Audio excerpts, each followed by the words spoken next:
Hello and welcome to Levant TV headlines. 25 fighters from the Islamic State group have been killed after a powerful blast rocked an explosives manufacturing plant in Syria's eastern Deir Ezzor province. A Saudi-led coalition pressed on with airstrikes against rebels in South Yemen, where fierce clashes raged between the insurgents and southern pro-government fighters. The United Nations Libya mediator Bernardino Leon said it was difficult to be optimistic a peace deal could be reached, but the aim was to try and broker an agreement on a unity government before the Muslim fasting month of Ramadan starts in mid-June. Qatar has agreed to buy a 24 Dassault aviation-built Rafale fighter jets in a deal worth €6.3 billion, the French government said, as the Gulf Arab state looks to boost its military firepower amid regional instability.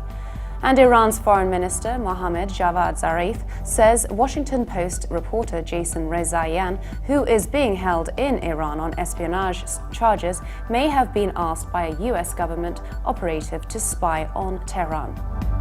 Now let's take a look at the top headlines in today's newspapers in the Middle East. Starting from Lebanon, the Daily Star leads, reporting that the Lebanese force has vowed to turn the page on more than 2 decades of enmity with their rivals in the Free Patriotic Movement.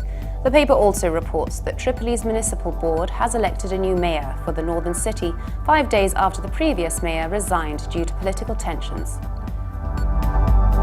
From the UAE, the Khalij Times leads, reporting that King Salman bin Abdul Aziz of Saudi Arabia appointed a new heir and made his young son second in line to rule, a major shift in power towards 2 princes.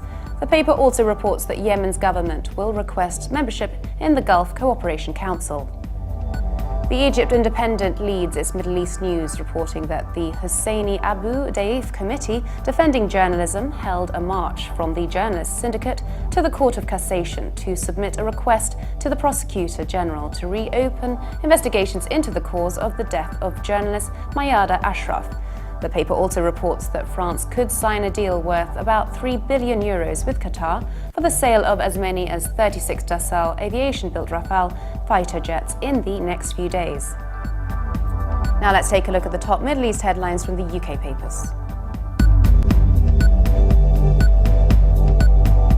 The Independent leads its Middle East news, reporting that a senior female ISIS figure who reportedly helped recruit women to join the extremist group in areas under its self-declared caliphate has been exposed as a student from Seattle who may have been living in the city up until March this year.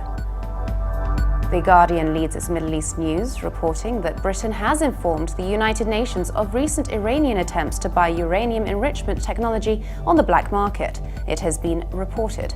Such procurement efforts would, if confirmed, represent a violation of UN Security Council resolutions placing Iran under sanctions, but analysts said they were unlikely to derail a comprehensive nuclear agreement between Iran and 6 world powers.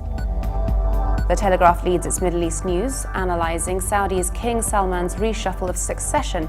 The paper says the appointment by King Salman bin Abdul Aziz of Mohammed bin Nayef, the king's nephew, is a deliberate attempt to install the next generation of political leaders in pivotal positions at a critical time for the Desert Kingdom. Now let's take a look at the top Middle East headlines in the international papers. China's Global Times reports that some 40 US soldiers have arrived in Turkey to start training Syrian rebels to fight Islamic State militants in Syria. The US soldiers, all members of the Special Forces, will join their Turkish colleagues to train Syrian rebels in a military base in the central Anatolian province of Kirsehir.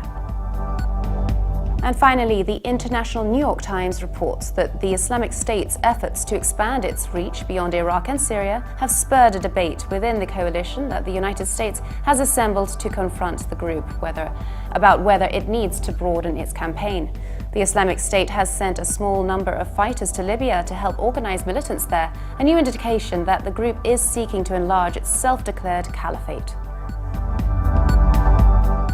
And for more updates, please visit Levant.tv. Thanks for watching. Be sure to join us again tomorrow. Bye for now.